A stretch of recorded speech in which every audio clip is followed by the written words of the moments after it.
Reinvent yourself. Welcome to the Disrupt Everything podcast series with Isra Garcia. The opportunity to live in a permanent state of reinvention and change as change happens. A space for human potential, action, holistic high performance, ultra productivity, experimental lifestyle, unstoppable attitude, disruptive mindset, coaching and self-discipline as a lifestyle, modern stoicism, impact marketing, connected leadership, and whatever comes next. If humans were to model the lifestyle displayed by a healthy community of cells, our societies and our planet will be more peaceful and vital.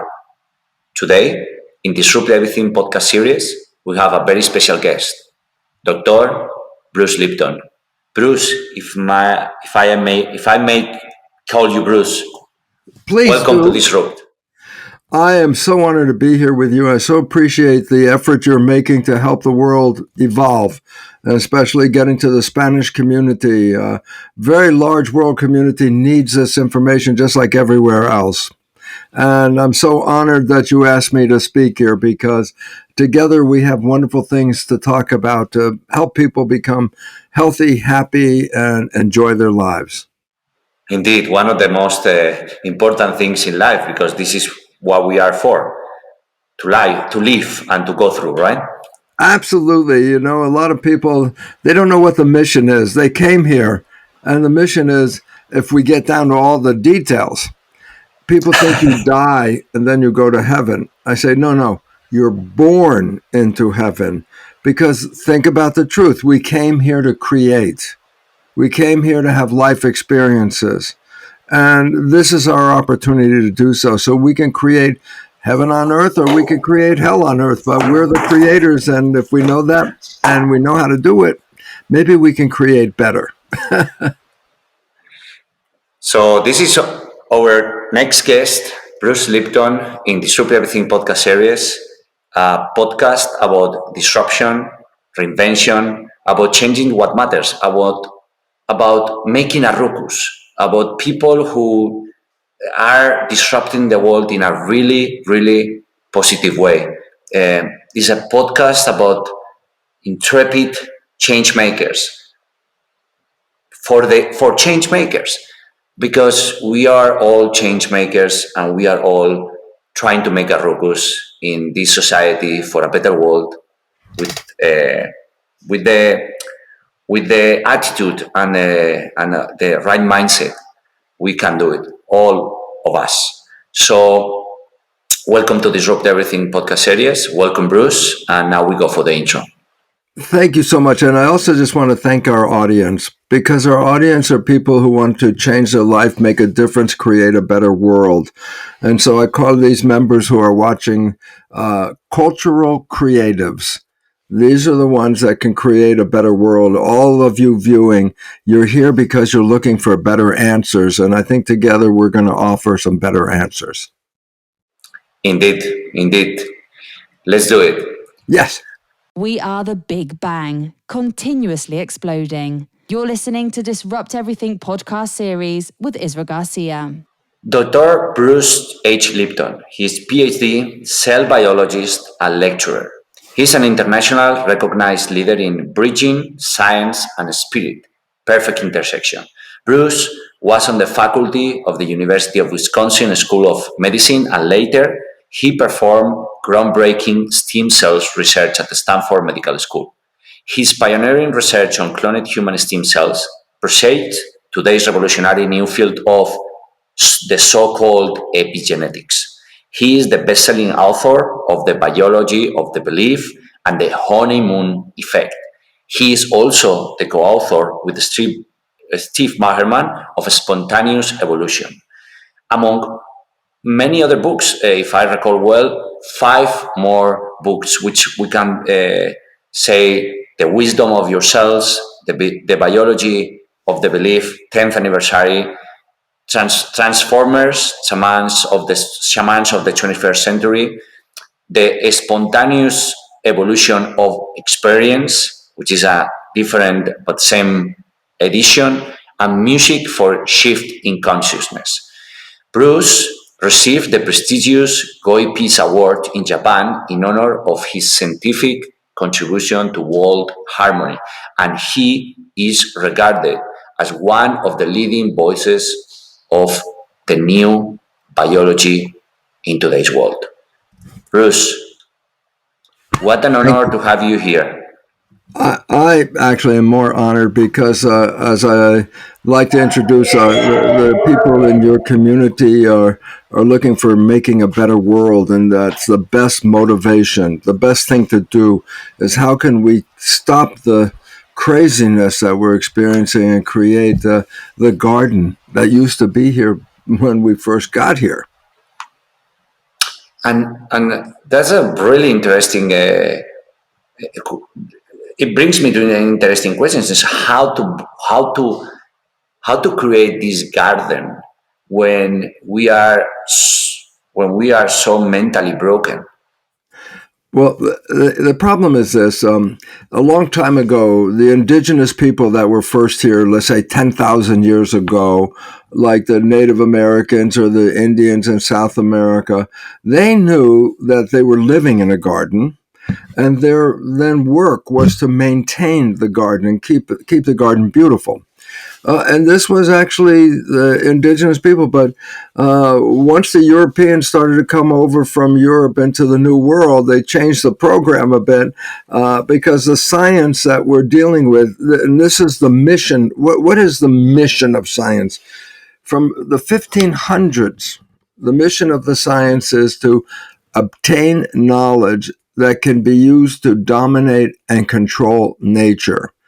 Now I said, well, how's that working out? And I go, the knowledge we're operating from is causing what is called the sixth mass extinction of life. 5 times in the history of this planet, life was thriving, and some event wiped out up to 90% of life each time. The last mass extinction, 66 million years ago, when the dinosaurs were here. And a comet hit near the Yucatan Peninsula.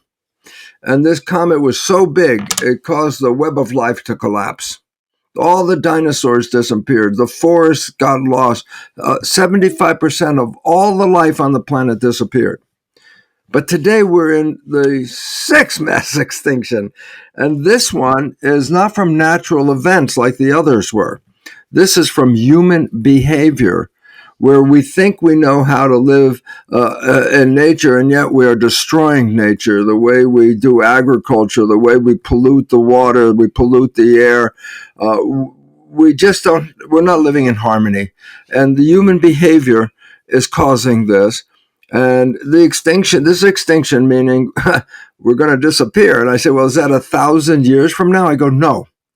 NASA, the science community in the United States, NASA, the space community, they have made a study, and the conclusion is, it's very important, that industrial civilization, the one we're in right now, industrial civilization, is facing, and I emphasize, irreversible collapse. Irreversible collapse means it's falling apart and it's not coming back. And I say, well, how long will it be? And they say, in the next couple of decades, 10, 20 years. So this is not extinction 1,000 years from now. We're talking extinction within the next few decades. If we don't learn to live in harmony with each other and learn to live in harmony with nature, then extinction process is happening right now. So what would you say will be the best practices to, so if we can solve this, what's the way? Well, the most important thing is this, is to change our behavior because our behavior is not supporting the planet. As I said, everything we do, polluting and changing the chemistry and altering the water and altering the changes that we're experiencing. We're experiencing chaos right now. The whole world, everywhere, something's going on. I go, well, everything at once? And I go, yes, because the whole world is facing this extinction.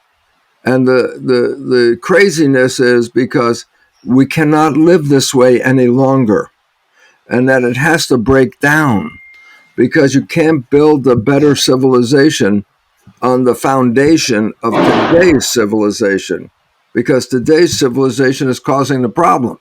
So the only way into the future is to have the system break down, fall apart, and then we build a new one.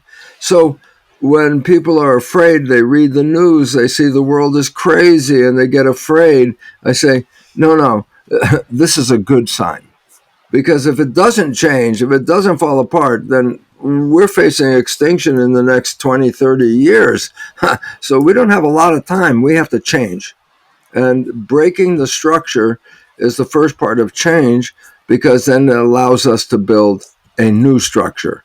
So I just want people not to be afraid when they see the world falling apart, because this is a very good sign, because it says we're heading toward a new way of life on this planet. And Bruce, how can we support ourselves in this change? How can we let this structure be broken, and how can we evolve with it? Yeah. Well, I think the most important thing is this. Physics, quantum physics, the new physics, not that new, now 100 years old almost. Quantum physics is the most valid science on the planet. I emphasize that because the number one principle of quantum physics is that consciousness is creating our life experiences. And all of a sudden it says, oh my goodness, then we are changing the earth, the way we are living and the way we are thinking. And this is physics. So the answer, according to physics, is you have to change consciousness. We have to change how we respond to the whole world every day. We have to learn to live in harmony, which is the last thing we're doing, because we live in an old theory of evolution from Darwin. And Darwin's theory of evolution is a struggle for survival on the planet. Like life is a struggle, and competition is what's going to make you stronger. I go, no, the whole thing is wrong. Life is not a struggle. We are making it a struggle. Life was not a struggle until you did this. And that what we have to do is we have to change our consciousness personally. And the evolution, therefore, is not you sit at home and then one day evolution happened. No, this evolution, each one of us is creating this world. So each one of us has to become more responsible for what we are creating. And so it basically says, how come if we're creating, how come we're not creating heaven when we can? I say, sometimes you can create heaven. I say, when? When people fall in love. Their life could be blah, blah, blah, blah every day. But they meet this person, and 24 hours later, life is so beautiful. Life is heaven. Life is great. The food's great. The music is great. Even the job is not so bad. I said, what happened? You fall in love, and 24 hours later, you have heaven on earth. The answer is, when we fall in love, we stop playing programs.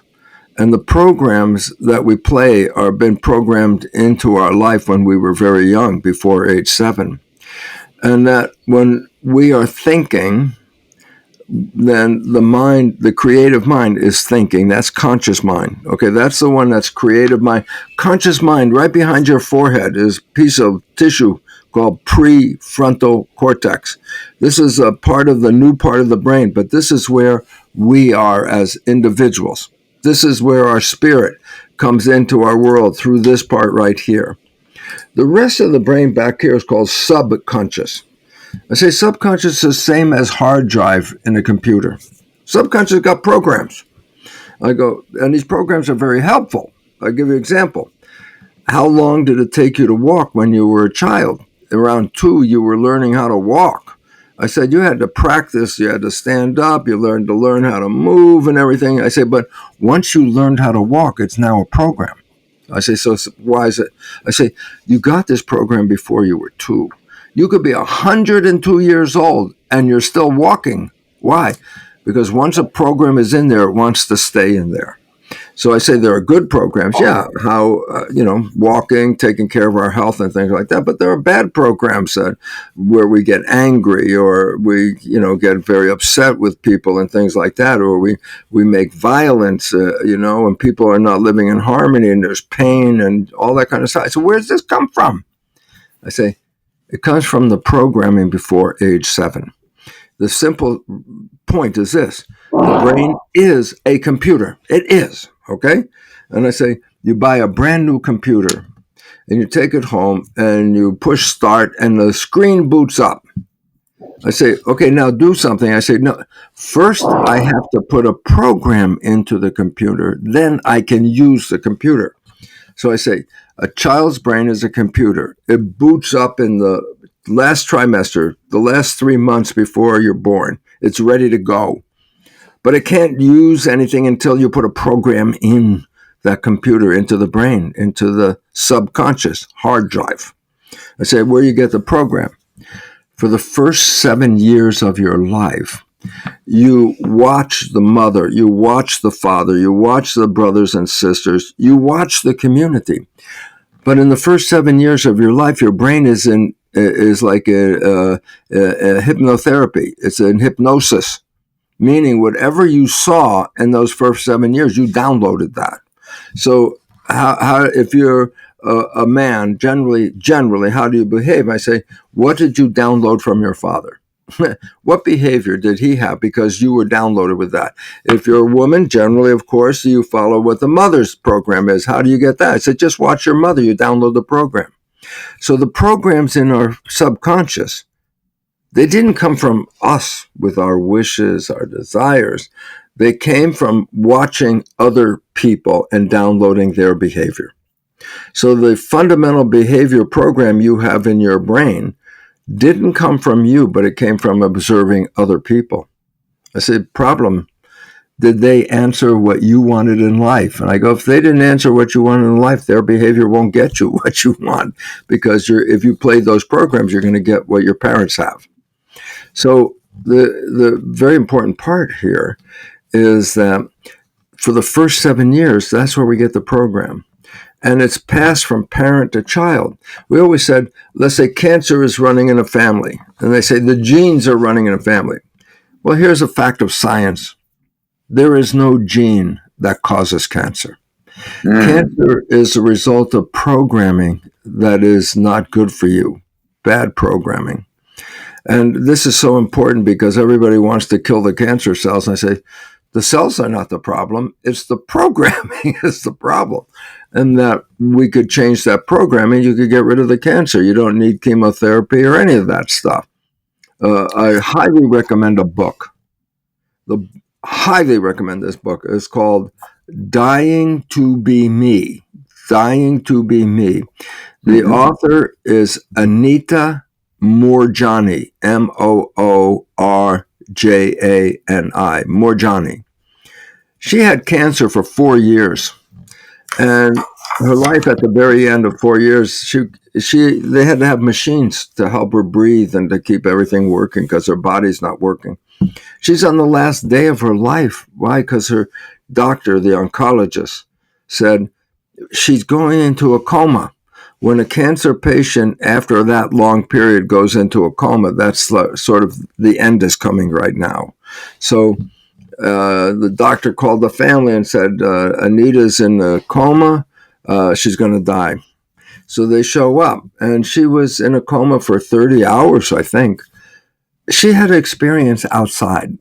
She had what they call near-death experience. She was not in her body. She was gone somewhere else, out into space.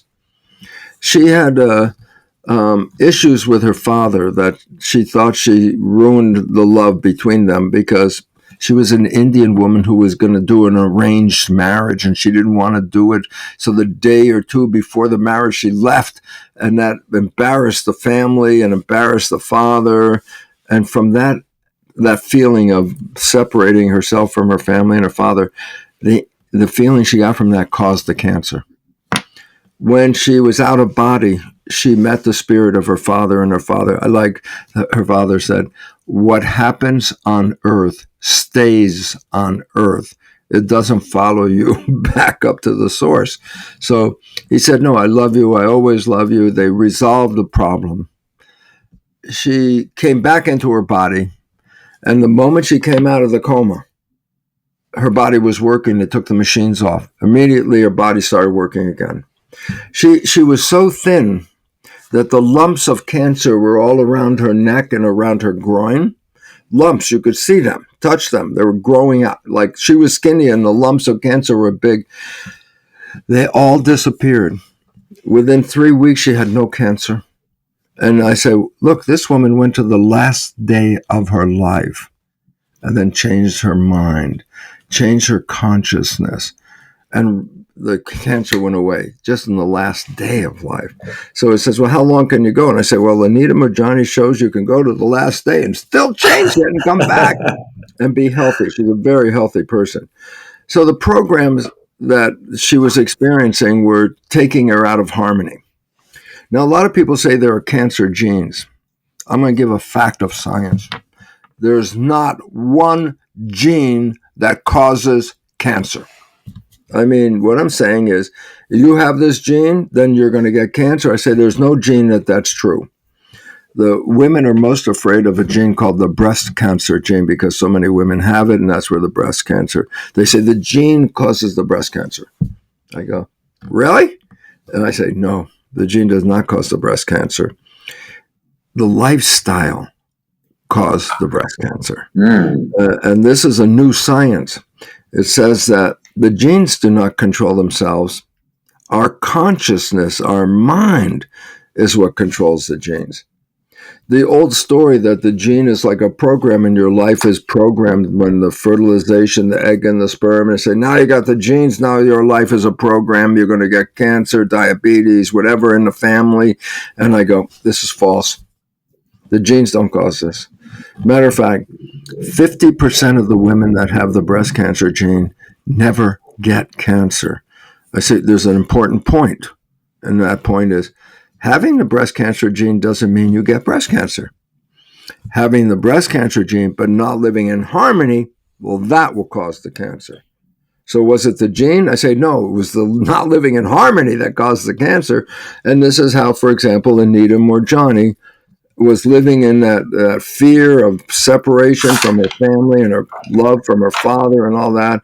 And the moment that fear was gone, the cancer disappeared. So it's a direct connection to show we are creating cancer. It's not genetic.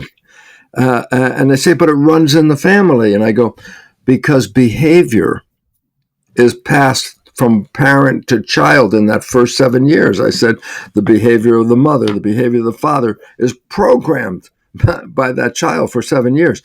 The Catholic group called the Jesuits, they have told their followers for 400 years, they told their followers, give me a child until it is 7 and I will show you the man. I said, what did they know? I said, what we now know, modern science. 7 years is programming, and 95% of your life after age 7 is not coming from the conscious creative mind, it's coming from the subconscious mind. So are we living the lives that we wish and desire, conscious mind? I go 5%. But we're living 95% of the day playing the programs that we got from family. And I go, well, most of these programs are disempowering. They have limiting power to us, or they self-sabotage us, some of the programs that we got. So I say, are we living the life we want? I say, no, you're living the life that the first 7 years programmed you. And I say, well, if you want to change your life, you have to change your genes. I say, never. It's your consciousness that controls the genes. That's the new science, epigenetics. It's the mind controlling the genes. So I say, well, what does that mean? I said, well, you could come with totally healthy genes, but if your mind's not living in harmony, you can create cancer. You can die just because you believe you're going to die. Belief is controlling all of this.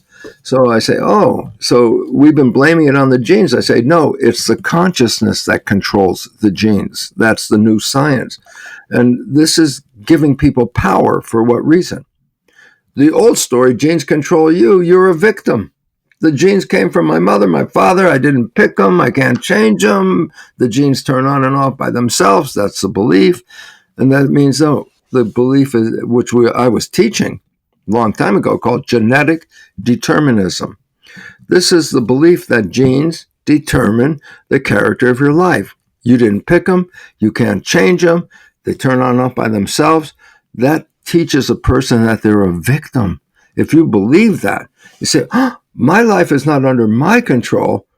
My life is under the control of my genes, and I can't affect them, so I'm a victim of my genes. I go, that is the old belief. That's 100% wrong. 100%. Because the new science says your conscious, whatever's in the mind, a happy life, a scary life, a sad life, an angry life, whatever the picture you see, the brain translates that picture into chemistry that goes into the cells and controls genes and behavior. So I say the important part of the new science is you're the one controlling the genes and the behavior. Well, then you're the master that you can control it in a different way. You can make a whole different life, change your mind, change your consciousness. And this is how it works. And people say, oh, the mind controls. I say, people have been talking about placebo for nearly 100 years. I say, what's placebo? I say, oh, you have a problem, and here's the newest pill. It's even colored purple. There was an ad that said, purple pill. It's like, okay, purple pill. And they say, this is the greatest pill. And you take this pill, you get better. You say, oh, the pill healed me. And then I say, there was only sugar in the pill. It wasn't even a real pill. And I said, then what healed me? And I go, the belief that the pill was going to heal you. That's called positive thinking placebo effect. The placebo effect is you healed yourself. It wasn't the pill. It wasn't the treatment. It was your mind that healed you. And now that's very powerful. Let's make a point. Positive thinking, very powerful, can heal you using a sugar pill. So it wasn't the pill, it was the thinking.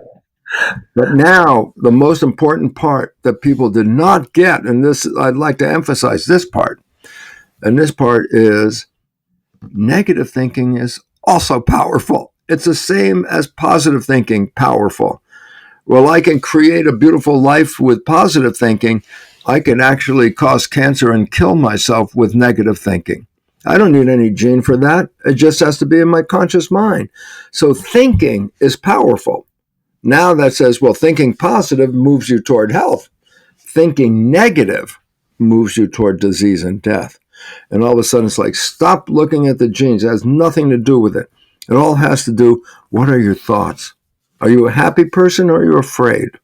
You scared about the future or you don't worry about the future? Each one of those is a different thought. And a different thought changes the biology. Those that are afraid of the future lose their power. Because when you're afraid, you give up and you say, somebody else take care of me. Like the government. I go, the government's not going to take care of us. That's what we think. I go, no, the government's not going to. They can't even take care of themselves. How are they going to take care of us? And the point is, you want to take care, you have to do it yourself. Don't wait for somebody else because they can't do it unless you do it. And this is the wake-up call.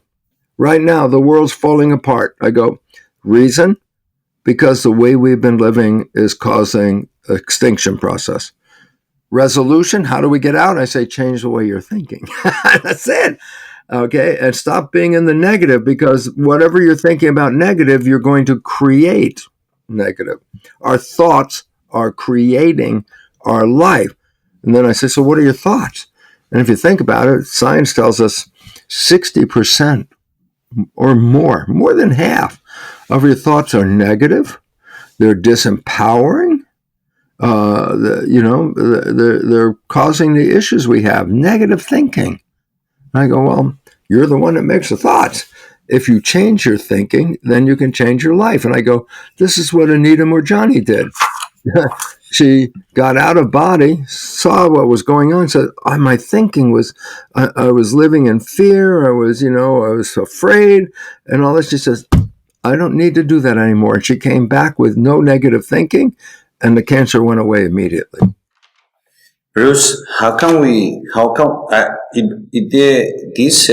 brings me to two questions. Yes. How can we change this programming, and how can we live in harmony? Okay. Okay. Now, changing the programming is where the problems come from. Because we always used to think, well, if I just think the positive thought, my life will change. And I go, no, because positive thinking does not change the subconscious. Positive thinking is conscious, creative. This is conscious, creative. This is program. I can think of anything I want. I got two heads. I can say anything I want. But the subconscious has got a program. It doesn't, whatever the program is, a good program, that's powerful. If it's a bad program, it take away your power. So I go, so the programs that we're talking about that control your life are not from the wishes and creative conscious mind. That's only 5% of the day.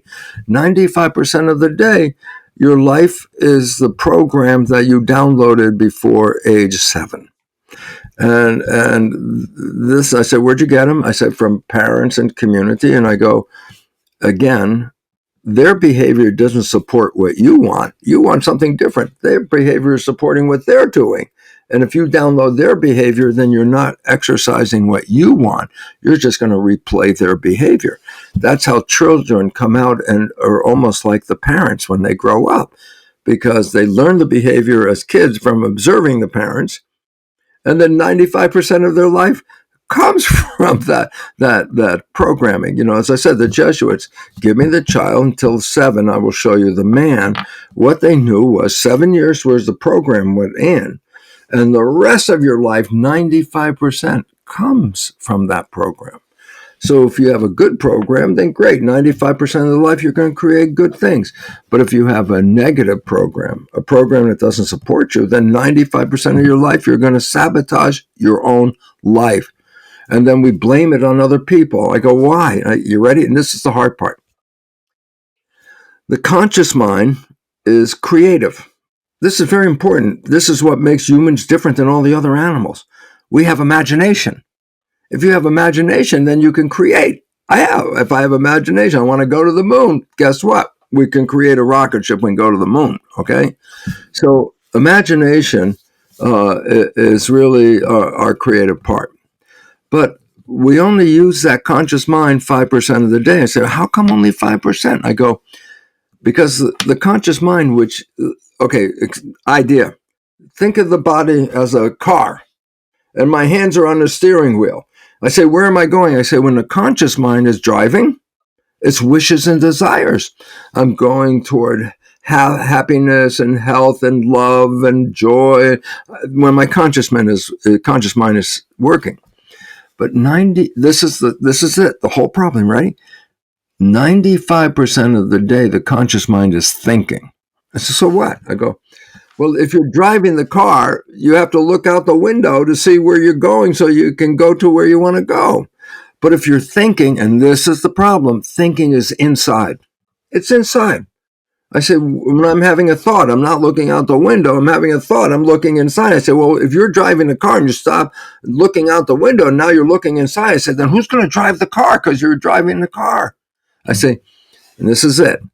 The subconscious is autopilot. If the conscious mind lets go of the wheel because it's thinking, the subconscious grabs the wheel and drives the vehicle according to the programs. If you had good driver education, then you're driving the car beautifully. Yeah, bad driver education, you're a menace on the road. Why? You're just playing the program. Does the conscious mind see it? That's you, your spirit, your consciousness. Do you see when you're playing a program? I go, no. I said, why not? And here's the answer, because I just said, my attention of my conscious mind when I'm looking out the window is paying attention to what's going on in the world. But if I'm thinking, my conscious mind is not looking out the window, it's looking inside. So when you're thinking, you're not even seeing what's going on. But the subconscious is going to run the show, okay? So why this then becomes very important is simply this, is 95% of the day is the amount of time a normal person is thinking. I say, yeah, but if I'm thinking, I'm not controlling because I'm inside. And I go, that's the problem. We're only controlling our lives 5% of the day. 95%, our life is coming straight out of the program. And I say, but do you see your behavior when you are thinking? I say, no, because conscious mind is not looking out. Conscious mind is looking in. A thought is inside. So whatever behavior is playing from the subconscious, you don't see it. You can't see it. Why? It's automatic behavior. You don't even see it. I go, okay, let's say you're in a car with a friend and you've been driving a long time and you start to get in conversation with your friend and you're talking blah, blah, blah, blah, blah, blah. You're talking and blah, blah, blah. And then you look out the window and you realize, I haven't paid attention to the road for the last 5 minutes, and here I am. I'm still on the road. I'm still driving. Everything's going. I go, now let's ask 2 questions.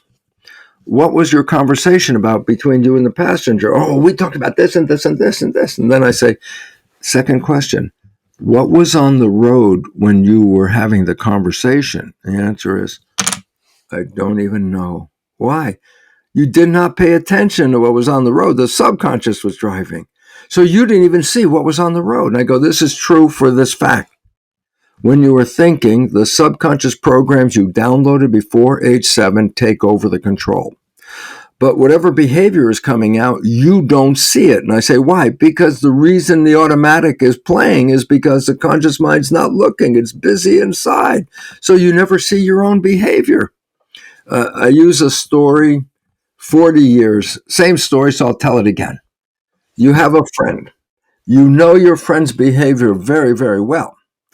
And you know your friend's parent. And one day you see your friend has the same behavior as the parent. So you want to tell your friend, you go, hey, Bill, you're just like your dad. And I say, back away from Bill. Because I know what Bill's going to say. The first thing Bill's going to say is, how can you compare me to my dad? I'm nothing like my dad. And the audience laughs because they've been through this. They, where somebody says, no, I'm not like my mom. I'm not like my dad. And everybody can see they are. I say, then explain that. And I said, the answer I just did. I said, when Bill was young, he downloaded the behavior from his dad. So he's got a dad program inside the subconscious. But when Bill is not paying attention, thinking, then the program steps in and starts playing. But I said, does Bill see the program when it's playing? I go, no, you know why? He's thinking. He's not looking out. Bill's looking in. So he's the one that doesn't see the program. That's why he says, how can you compare me to my parent? I'm not like my parent. In his conscious mind, he's not. And how can you see the program? Everybody else sees the program. Everybody else sees Bill is like his father. Only Bill can't see it. Now, you ready? Yes. We are all Bill. Every one of us is doing this every day. It's the truth. We are using our programs 95% of the day because that's how much time we are thinking. And when you're playing the program, you don't see the behavior. So if you got a negative program from your parent, and 95% of the day you're playing that program and you don't see it, what do you think the result on your life is? Negative. You'll sabotage yourself. You'll destroy yourself. You do all that. Why? Because your programming doesn't support it, and you didn't see it. It was happening automatically. All you see is the result. Oh, I'm not happy. I'm not healthy. I'm not in love. I'm not this. I go, why not? And you don't realize that 95% of the day, the behavior you're playing is sabotaging you. You're the only one. Just like Bill, you didn't see that behavior, but everybody else does. And this becomes the problem for us because our behavior is controlling our life. And I say, yeah, but 95% is coming from the program you downloaded before 7. Now, this is where the problem also comes in. Because problem number 1, I'm playing a program, but I'm thinking, so I don't see the program. If it's a negative program, I'm I'm destroying myself, and I'm the one that doesn't see it because I'm thinking, okay? And then the issue really comes to understanding this is that the programs you are playing came from other people who didn't support what you wanted. And if they have a defect in their life, You got downloaded with a program that has a defect. Myself, where did I learn how to have a relationship with somebody else? And the answer is, I watched my father when I was a baby. I go, so what? I say, if now I know, I didn't know then, my father was dysfunctional. My father and mother had a very bad relationship. I say, so? I say, but I downloaded the behavior my father was using. And then after I got past 7, 95% of my life I was playing those negative programs, and I didn't see it. All I knew was I can't get a relationship. Why I can't have any luck getting a relationship? Because I didn't see the behavior I was playing that I downloaded from my father was pushing people away. Okay? I didn't see it because it was automatic. So the issue is you have to change those behaviors. And then I say, again, go back and I say, but what are the behaviors? Because you weren't there. Your conscious mind, I say, you got programmed before you were born. Tell me what the program is. You go, I don't know. I go, yeah, you weren't there. I say, you got programmed the whole year. From 0 to 1 year old, you were programmed every day by what you were watching. Tell me those programs. You go, I don't know those programs. I wasn't conscious. You were programmed another whole year from 1 to 2. Another whole year from 2 to 3. I say, these are where you got the programs. And then I say, so what are your programs? And you say, I don't know. And that's true. Why? The conscious mind was not observing when the programs were going in. So you don't know what programs are. But then here comes the best part. 95% of your life is coming from the programs. So your life is a printout of your program. I say, how do I know my program? I say, whatever you like that comes into your life, things that you like and they show up in your life, they show up because you have a program to support them being there. But in contrast, if you want to have a certain thing, a destination, get something, and you're working hard and you're struggling and you're sweating over it and you're putting a lot of effort, I'm working hard to make this happen. Why are you working so hard for that? The answer is, whatever that destination is, the programs you got do not support you.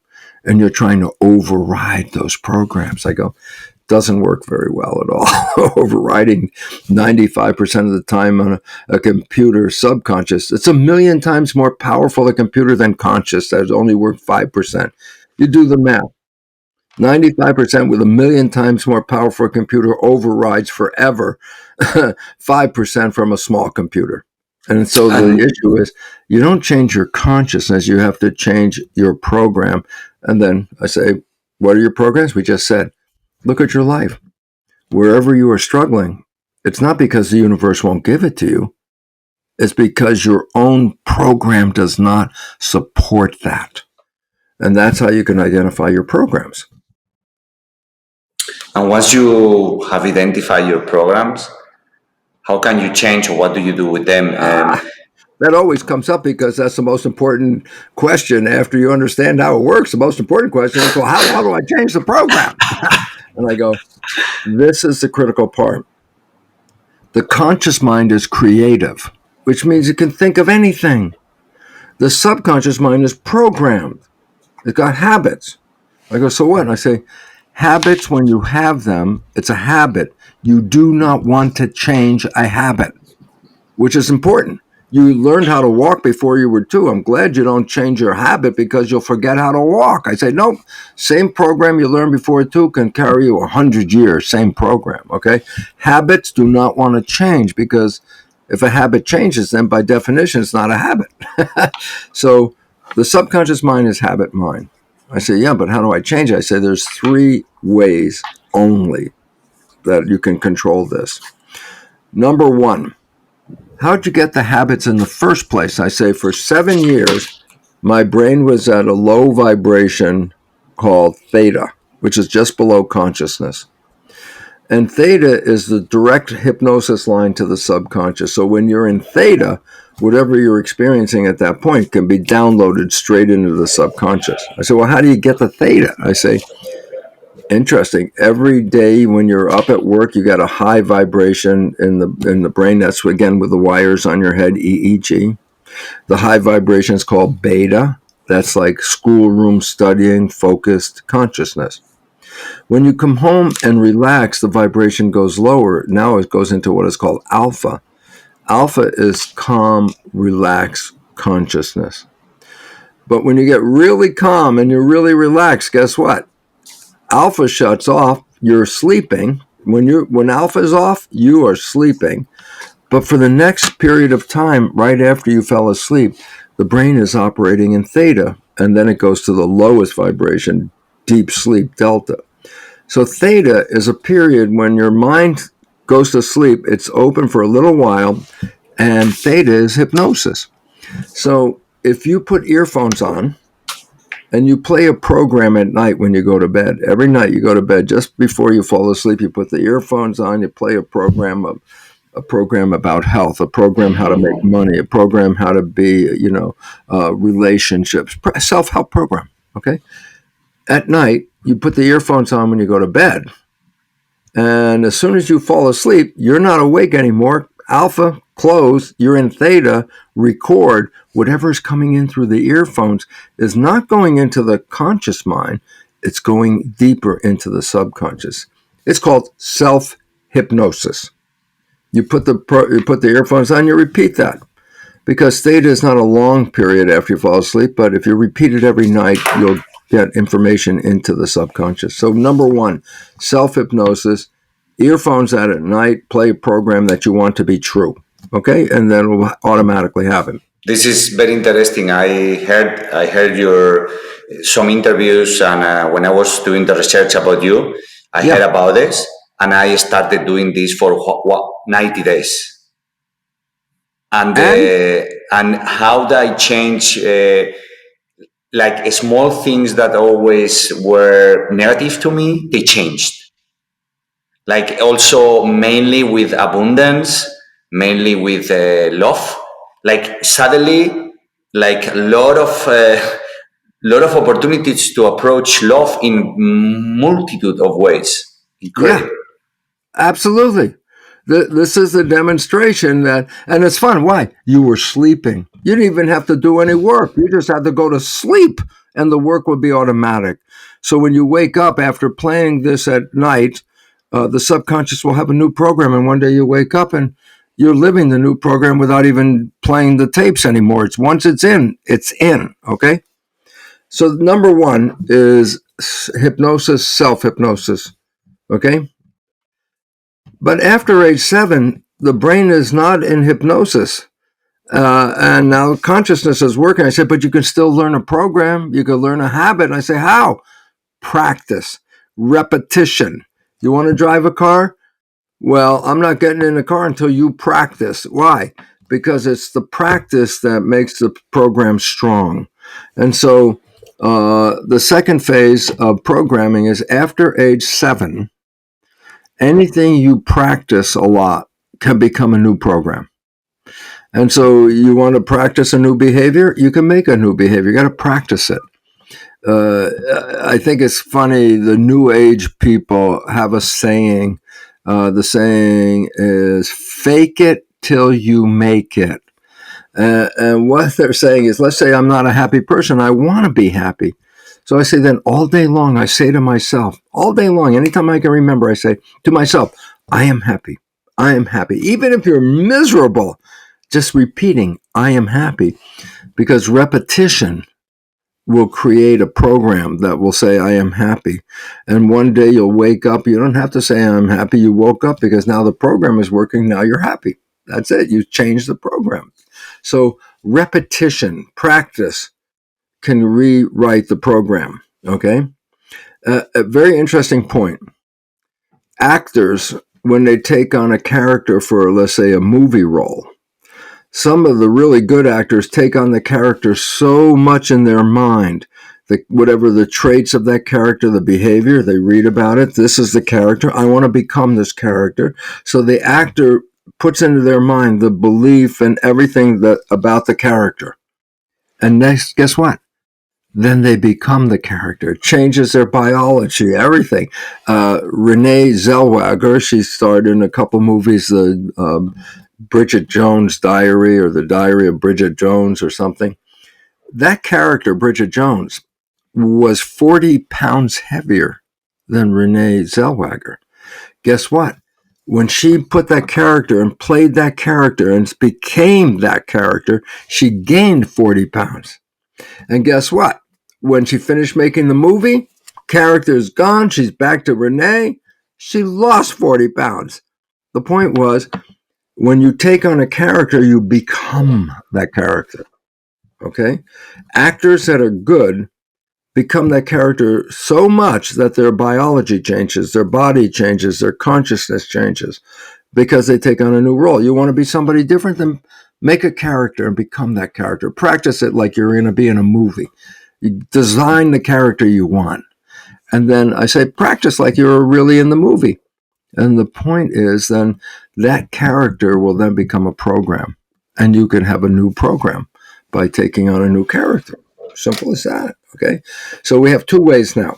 Hypnosis, earphones on at night. Practice, repetition, habituation, make a new one. Okay. And the third one is called energy psychology. I go, what's that? I say, conventional psychology is like talk psychology, where you talk and you say, oh, when I was a kid, my mother did this and my father did that and my friends did this. And you play over the story of your life. The interactions you had in those people lead to programs. So you got programmed by connecting with these people.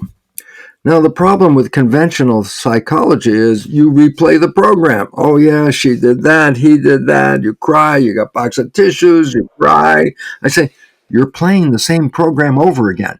That doesn't take away a program. That enhances the program. Repetition. You don't want to go. So I say, energy psychology does not care how you got the program. Energy psychology says, what is the program? I say, well, what's the program? I say, well, we just talked about that. I say, where are you struggling? Trying to find a relationship? Trying to find health? Trying to find a good job? I say, these are things that you want to deal with, okay? So I say, energy psychology, and this is the important part, are processes that enhance what is called super learning. I go, what the heck is super learning? I go, maybe you've seen somebody read a book, and what did they do? They didn't even, read the words. They just took the book and, they opened up the book like this. Here's the book. They open it up. They take their finger and they go down the page just like this, moving the finger down the page. And as fast as they move that finger down the page, they read every word on that page. So you can stand in a bookstore in 10 minutes, read a book by turning the page. Just flip down, flip, flip. So I go, that's super learning. I go, significance. If you want to put a program into your mind using super learning, this is the part. You can rewrite a program that has limited you or disempowered you. You can rewrite a program in 10 or 15 minutes and walk away a new person. And this is energy psychology. It's not conventional psychology, super learning psychology. And therefore, we need this. There's been an ancient saying, necessity is the mother of invention. That's an old saying. I say, what does it mean? It says, when we have a necessity to do something, we'll create something. Okay? And right now, civilization has a necessity. I say, what? We're going extinct because the behavior we're using every day is destroying the planet. So I said, well, then how are you going to stop going extinct? I said, you got to change your program. You got to change your behavior. So it's interesting because energy psychology has just come into our world. And it's so fast and so effective. That's what we need at a time of danger. And we're in a time of danger. And that's why it's so important. And I just want to help people. My website, we mentioned before, brucelipton.com. Under resources, I have 25 or 30 different energy psychology modalities, different ones. You could read a little brief statement and then go to the website and find one that interests you. Do they work? 100%. 100%. You can change your life in minutes using these processes, okay? I know that. because my life has changed radically from using these processes. I wasn't even able to write my book, Biology of Belief, until I changed the subconscious program. And I worked on that book for 5, 6, 7 years, never got anywhere. Changed the program, and then the book was finished within a few months. So it's Bruce, important to recognize what is your behavior, where are you struggling. A struggle means not that you're a victim. A struggle means your subconscious program doesn't let you go there. So you don't have to change the world. You just have to change the subconscious program, and the world will change in front of you. Bruce, what are the fundamental principles that if you were about to put your timeline in a timeline, your most impactful personal highlights in one side and the professional in another, what would they be? If I put what's my professional highlight, or Yes, which one? your professional and personals in a timeline, your most impactful personal highlights and professional, what would I they think be? the most important thing I had to do was understand. I'm going to tell you, here's where a problem for this number is 80 to 90% of everybody out there. 80 to 90% of everybody. If you ask them to test for the belief, I love myself, 80 to 90% of the people will not test positive. I say, well, what does that mean? I say, well, they were criticized by parents when they were growing up. Criticized, not good enough, not smart enough, not lovable. You don't deserve this. Who do you think you are? Those things parents say.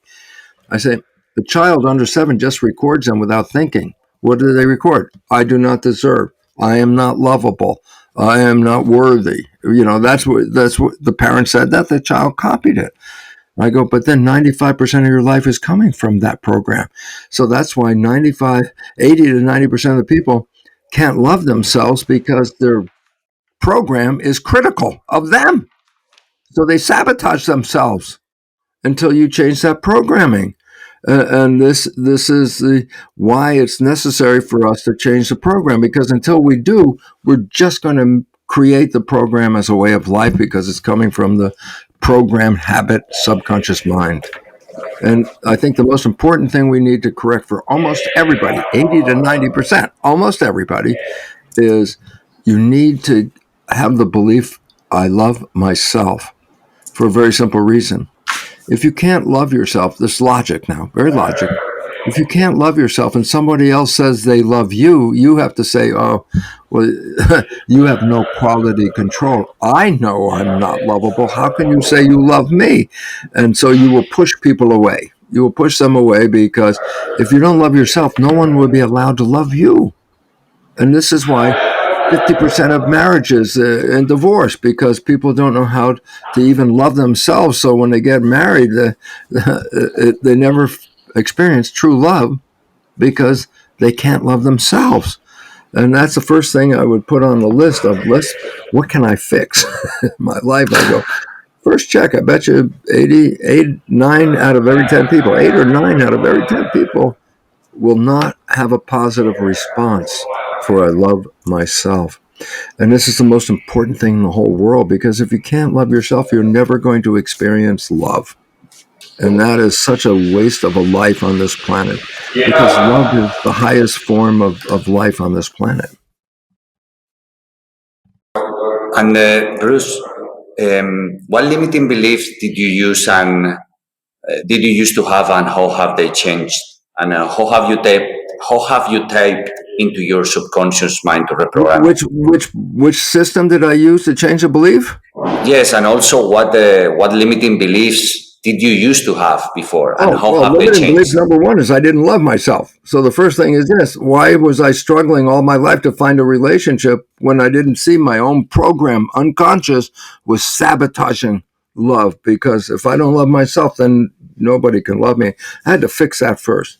Then I realized that I was trying to write the book, Biology of Belief, and I started 3 different times, and then it got halfway, and then I couldn't finish it 3 times. I found out my subconscious mind was protecting me. It said, if I wrote this book and include spirituality, I will lose my scientific colleagues. because you can't talk spirituality and science. And I was going to write it. And so every time I got near the spirituality, my mind stopped writing the book because my subconscious said, this is bad. Don't do it. I had to rewrite the conscious mind, the subconscious mind to change the way the book was written. It profoundly changed the way the book was written, okay? I learned how to let things go. A lot of us hold on to things like anger and pain and history, and we hold on to these things. I go, if you're holding on to them, you're living in that. What I had to learn was not let things bother me. And I let go, and I realized so many things we put energy into protect ourselves from negative people and stuff like that. And I'm going, that's a lot of energy. What I now find is I save the energy by disconnecting. I'm not there. It doesn't mean I anger people, I hate people or anything. I just don't let their words affect my psychology. Somebody could say, Bruce, you're a stupid idiot. And I would say, yeah, I guess so. I say, why? Because if I say, I guess so, then what else is he going to say? I said you were a stupid idiot. I say, yeah, I agree with you. Now what? How many times can you say it? And the answer is, argument is gone. I don't care what that person says. So if I did, I would argue back and forth. I say, but then I'm just getting hot, energy, wasting all this stuff. I say, let it go. I don't give a damn what that other person says. We do things. You see, energy is life. That is the most important fact. Energy is life. The more energy you have, the better your life. The less energy you have, the closer you are to death. So a simple understanding is, are you using your energy efficiently? I go, what does that mean? I go, look, we have a bank account and you have a checkbook. I say, do you just go out there and write checks to give away to people? Oh, here's $5, here's $20, you're a nice person, here's $15. I say, you don't give away your money. When you write a check, you get something back. So I say, if I gave you an energy checkbook, because energy is life, I say, how many things are you doing during the day that you give away your energy, but nothing comes back? Have an argument with somebody about politics. I say, you use a lot of energy. I say, did anything change? Did you get something out of it? So I say, no, you just got angry. I said, then why'd you have the argument? You used all the energy. And the point is, well, that's silly. Then all of a sudden you say, okay, no more arguments. Why? I don't need to waste the energy anymore. So if I gave you a checkbook, it says, before you do anything you have to involve yourself with, you ask a question. Does this thing that I'm going to do support me or my community? If not, then why am I doing it? I'm giving away my energy, which is my life. So energy checkbook to me is a real important insight. If you start to think of where are you putting your energy and not getting anything back, stop putting your energy there. That's the main thing. Getting into arguments or things like that, that doesn't help you at all. So I learned to save the energy, and I don't let people bother me. And if things don't work out, in the old days, I used to be so upset. If it didn't work, I was going to make it work. I work real hard. Now I let go. If it doesn't work, now I know there's probably a reason, like maybe there was another way to do it and I didn't see it. And the universe is saying, this doesn't work. And instead of me in the old days making it work, now I just let it go and say, okay, something else will work. And I let go of the fear. I let go of the anger. I let go of the connections that give me nothing but take my energy. And guess what? I have so much energy in my account. I love my day every day. I hang out. I'm a happy guy. I am loving my life. Why? Because the energy I'm spending is for my life and for my community. But I don't waste energy anymore. And I don't do things just because that's the way we do it. I go, if it doesn't return anything, then don't do it. That's the whole thing right there. And so basically it says, recognize energy is life and that everything you do uses energy. Therefore, you start to get smart and say, well, what things am I doing that I don't get any life from it? I just give it away. And then recognize, separate from that.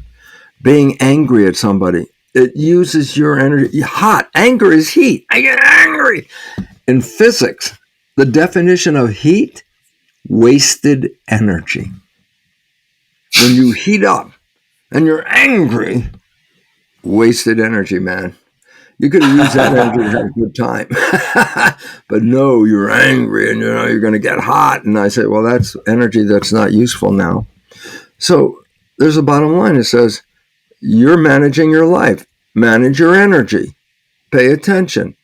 Only invest your energy into something that has a return for you or for your community.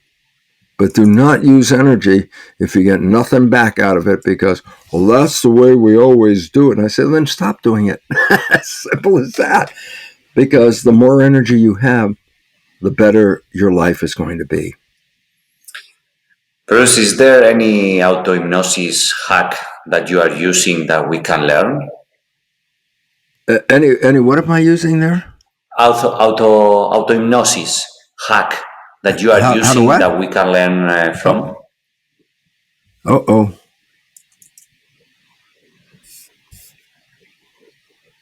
Are we still there? It seems that Bruce is offline.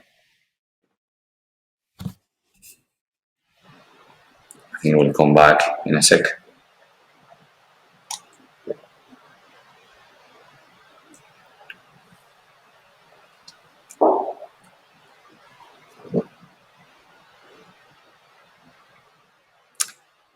Here we are. We're back.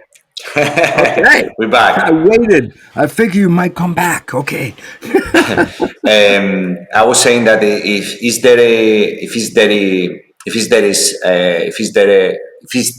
there any auto-hypnosis hack that you are using that we can learn from?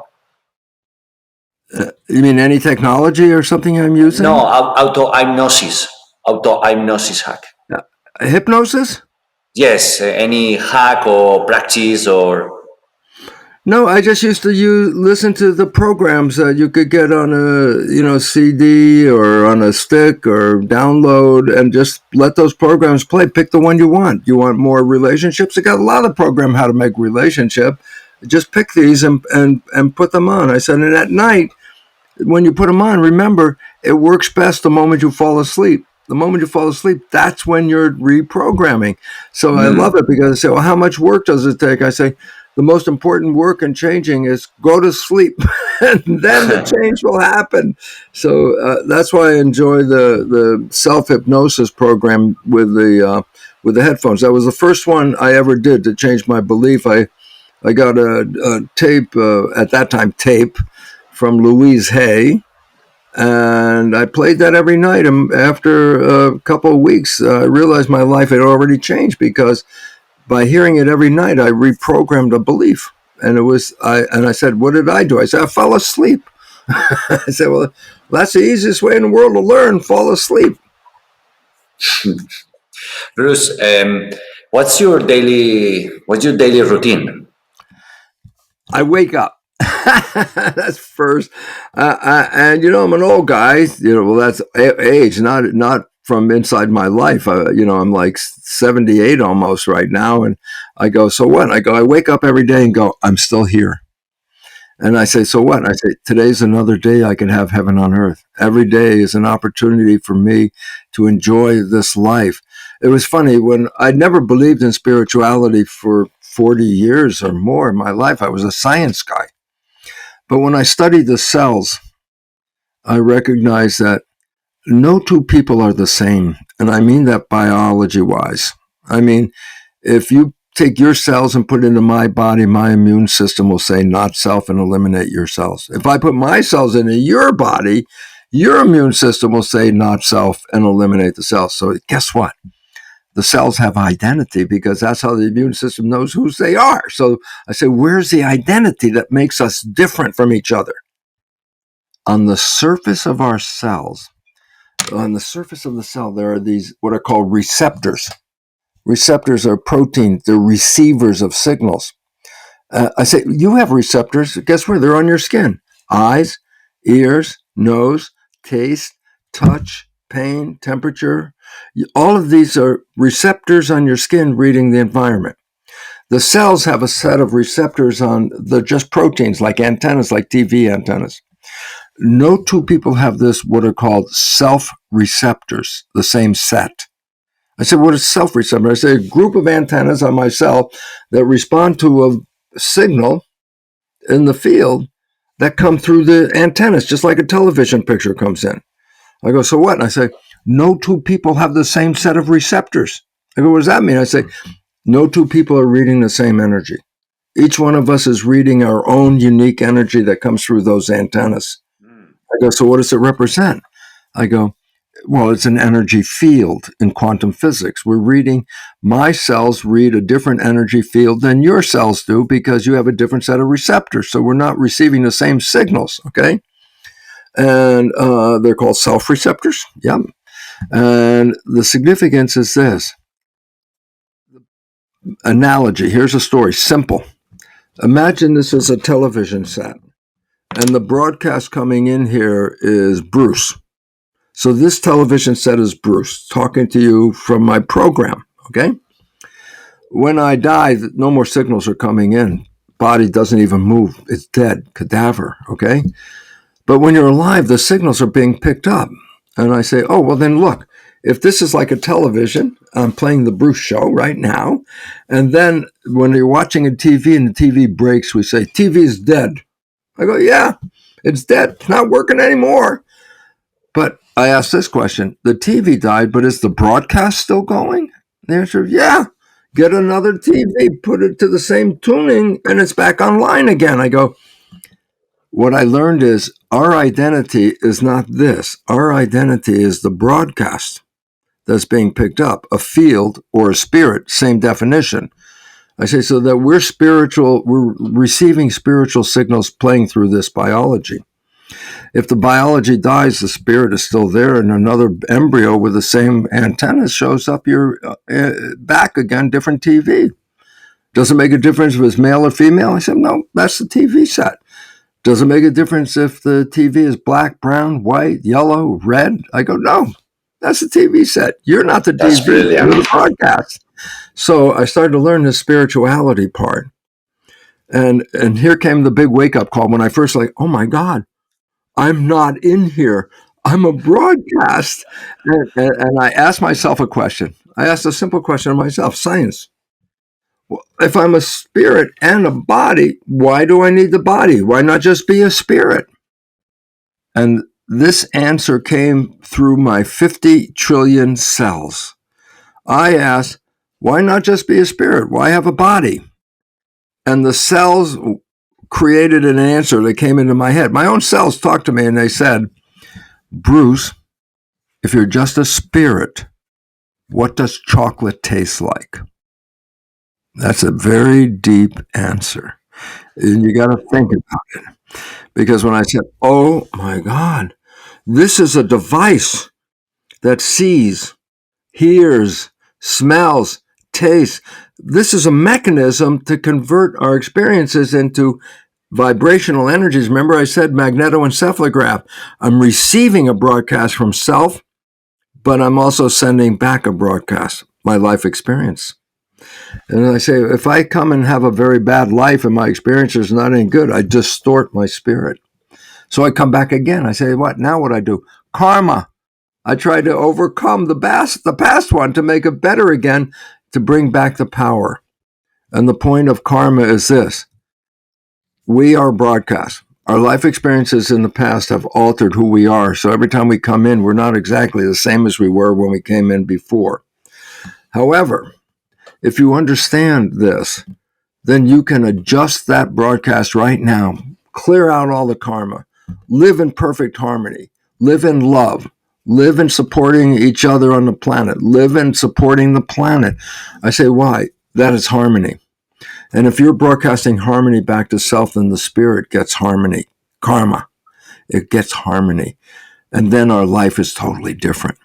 And this is what I did in my life because, I never believed in spirit. Now I recognize, I get to taste things and touch things, and I get to smell and feel and see. And I go, wow, what an experience. But then I also said this, well, since I have the choice, then I'm going to only touch and taste and feel things I want. I will no longer, if I did something and I didn't like it, I'll never do it again. Why? It didn't help me. So all of a sudden you start to see, what is your life? Go through experiences. The ones that you really like and make you feel better, you keep those experiences. The ones that took away the power and the joy, I said, then don't do those again. That's a simple. And I said, so what happens over time? The only things you end up doing are the things that enhance your vitality, enhance your love, enhance your life, and all the other things, you stop doing them. And you've cleaned up the program. You got rid of all the garbage, the bad programming that took you away from heaven on earth. You can change that. And if you only have good stuff, then everything you do will be good. And your life will be heaven on earth. And that's why we're here. Bruce, I'm just, it's a very inspiring and very truthful and also tangible way to approach spirituality and science and bring Earth down to earth. We're gonna just close the podcast with some rapid fire questions. Yes. So, what do you want to do differently in your next life? I hope I have enough learning so I can come in the next life and just have the fun without all the learning, because the learning sometimes it hurts a lot to learn. And so maybe I finish, so next time I come in, I'm just here to enjoy heaven on earth. That's what I want. I'm doing it now, but I would love to come in and start from the beginning instead of near the end of my life figuring it out. Tell me about the time that you took an expected risk and it was an eureka moment? Oh, well, the eureka moment was when I was studying the cells, and I saw that the genes did not control the life, that the culture medium controlled the life. And then I recognized the culture medium is blood, and that the chemistry of the blood controlled life. And then all of a sudden I said, oh my God, if I change the chemistry of my mind, I change the character of my life. I said, let's start creating a life built on the love chemistry and get out of the other chemistry, so that my life has become this eureka moment. Is I live every day as if this is heaven. I want to be up every day. I want to experience it all. I want to smell it and taste it. And I love the sun and I love the environment. And I say, so what am I doing? I'm enjoying every day of my life because I came here to experience the joy. I didn't come here to experience the pain. That was a program that somebody put in. That wasn't me. Now that I have my program, is how much happiness can I have every day? I find out there's no limit. You should have as much happiness as you can get every day, because this is your chance. Interesting. My mother married, when she was older, another man, not my father, Phil. And he was like a cranky guy. I didn't like him that much. But my mother was happy, fine. But he lived to 97 years old. And in the last few months of his life, he had cancer. My mother took care of him at home. And in the last week of his life, he was not there most of the time. He was just like unconscious, like that. And then 2 days before he died, all of a sudden his eyes opened up and he was right there. And he looked at my mother and he said, I didn't have any fun. 97 years old, going to die in 2 days. And I go, I didn't have any fun. It's like, well, then you wasted the whole damn thing, because we were here for fun. We were here for pleasure. We were here for love. We were here for the positive things that we experience in our lives. We didn't come for the negative stuff. That's the stuff we don't want to do. But people live with the negative stuff all the time, thinking that's just the way life is. I say, no, that's a program, and we can change that. So, yeah, I decided not to be like him. When I die, I'm going to go, that was great, man. I bet so. What you are really good at, but you never want to do anymore? What I'm good at and don't want to do anymore? Yes. I'm good at enjoying myself, and I don't want to ever do something that I don't enjoy anymore, because that's a choice. And I have a choice. And if you own yourself, then you can make those choices. But if you form into the community and they say, well, this is the way we always do it, and I go, now you're making decisions not based on you, you're making decisions based on the other people. I said, you lost your power. Your power is you make your decisions. That's the most important thing in the world. What's your favorite childhood memory?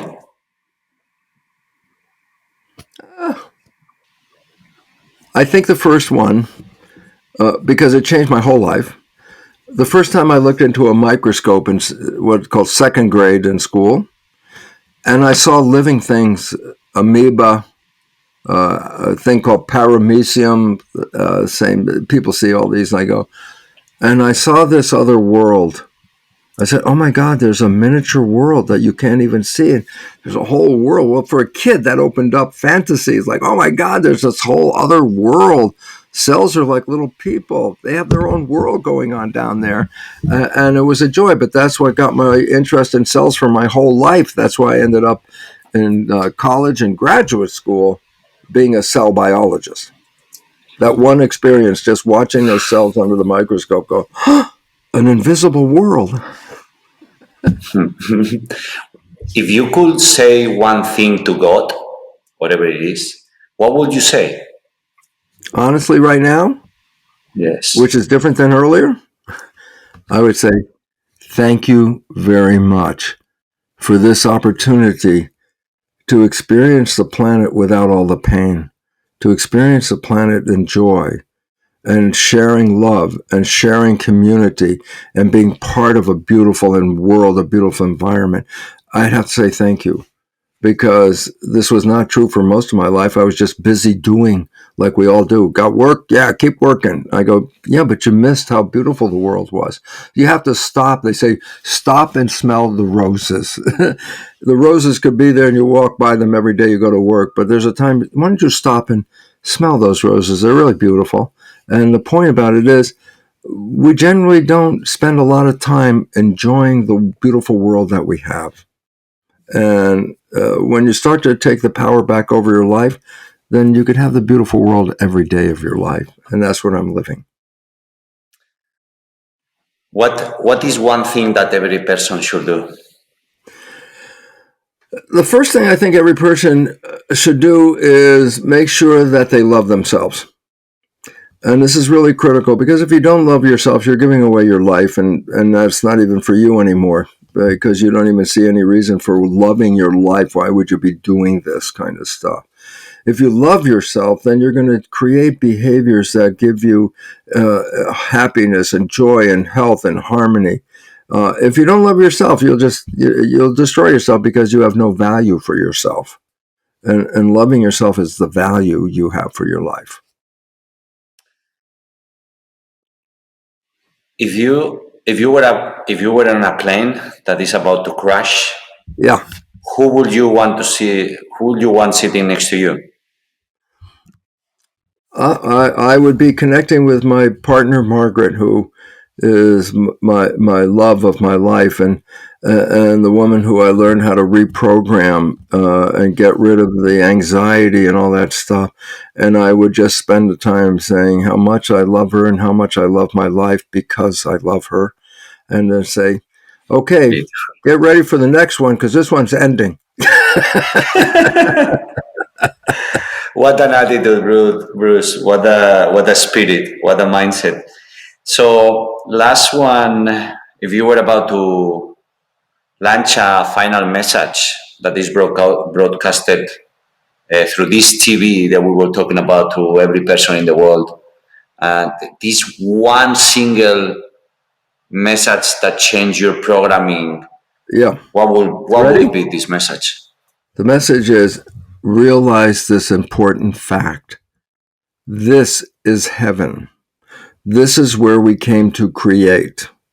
And if you get out of the programming, then you manifest what is called the honeymoon, when you fall in love. That's a creation. That didn't happen by accident. And I say, imagine living your whole life like every day in a honeymoon. Every day it's love, it's pleasure, it's joy, the excitement of being here, the creativity that we can do. We came here to create. We've been creating a mess, but we could just as easily create something beautiful. So We have to stop creating a mess and start recognizing if we want a different world, then we're the ones who are going to create that, not wait for somebody else to do it. It's us. So, yeah, I think the most important thing is if you know it's heaven on earth, then you will drive yourself to enjoy heaven on earth, which is a beautiful experience. Bruce, where people can find more about you? BruceLipton.com. So simple. Thank you very much. Is there anything else you want to add? No, I just want to say first, I want to thank you, Isra, for giving me this opportunity. But I also then want to extend again, all those that are out there listening have an opportunity to change the world too. And if they change it and they're living in heaven on earth experience, that enhances my heaven on earth experience. If everyone around me is living heaven on earth, then guess what? I live in a beautiful world. And so I just really hope that some of the things we talked about today would be helpful for people to say, I want that. I want to be the happy, healthy person. It always reminds me of a movie called When Harry Met Sally. And in that movie, Sally is demonstrating what an orgasm would be like when they're in a restaurant. And so she's pretending to Harry, who's on the other side of the table, that she's having an orgasm. And you go, oh, it goes through this. And I love it because the waiter is at another table and an older woman is looking at her. And the waiter says, what do you want? And she says, I want what that woman is having over there. And I say, good idea. Good idea. Seek the happiness and the joy. We do not come here for pain. We came here for pleasure. This is you created. Smell the flowers. Taste the great food. All these kind of things. Use this machine. Smell it, taste it, love it, feel it. It's what this machine is all about. I think it cannot be a better closing than this one. And a quote, it grabbed my attention. I said, I learned again and again in my life, until you get your own act together, you're not ready for big love. What you are ready for is one of these codependent relationships where you desperately need a partner. Yeah. Love yourself. One little piece of advice, because I know this is frustrating for most people, and that is this. Being a human, a characteristic of being a human is something called compassion. And compassion is to experience what other people are feeling. And if they're not feeling helpful, compassion is you want to help them. So we are all built with a drive to help other people. I just need people to understand this. If a person that you want to help is not ready to be helped, then it doesn't. All your effort is useless. They're not listening to you, and we put a lot of effort in it because the closer somebody is, the more you want them to be better, and you want to help them. And I go, but if they're not ready, then all that work you're doing is throwing it away because they're not ready. And it hurts so many people because they want to help people and then they put the effort in and it doesn't seem to work. They get very upset. And I go, it will only work if the person you're trying to help wants to be helped. I just need to leave that out because we want to help everybody. I say, yeah, but most of those people, they don't want to change. And then I say, so you're going to be trying to use all your emotions and your energy to help these people. And they're not listening. They don't want to change. So I just want people to know that because nobody's going to change until they're ready to change. No matter how much you try to help somebody, they will not change until they're ready to change. And we have to recognize this because it will save us a lot of upsetness about trying to help somebody and realizing they're not listening. It's like, yeah. So don't waste your energy until they ask you what can I do? Because that means then they're ready. Bruce, thank you for your time, for your energy, but for the work you do, and for bringing and bridging to us down to earth. Well, thank you again for the opportunity because I said the more people that surround me that are living in heaven, the more I'm living in heaven. And so I'm really hoping that this wonderful audience, a number of them are going to say, I'm ready for heaven, and they're going to do it. I love that. Thank you. Thank you, Bruce. This is it. This is Disrupt Everything podcast series. Now Yes. you're going to be disrupted. If you don't disrupt yourself, somebody or something will disrupt yourself, will disrupt you. Absolutely. And Absolutely. now you have 3 big techniques for reprogram your mind, as Bruce shared with us: hypnosis, practice and repetition, and energy psychology. Yes. Just do the work, find the others, love yourself, save the energy for the people you need and for yourself, and keep living in heaven. It works. I This is wouldn't it. believe it when I was younger, but I sure as heck believe it now. I believe now a bit more than I believed before this interview. So thank you. Yeah. Thank you from my side Ezra, and thank everyone's you. side. Thank you. Ezra, thank you so again for giving me an opportunity to talk to this community. I appreciate what you're doing because you're helping heal the planet. And that's the best thing we can do as citizens on this earth, is help to heal this place. So thank you. And this is it. Find the books of Bruce Lipton in the podcast show notes, also his website, and most information about where you can find him on live events, on online. It will be on the podcast show notes, and you've been disrupted. Thank you for listening to the Disrupt Everything podcast series with Isra Garcia. You can listen to the podcast on any podcast platform or on isragarcia.s/podcast, where you'll find interviews with Seth Godin, Robin Sharma, Wim Hof, Kevin Kelly, Stephen Kotler, Joseph Ahram, Great Modern Stoics, Zen Masters, Shaolin Masters, Hollywood actors, New World sages, and many other disruptors, plus solo episodes with Isra. And the journey continues.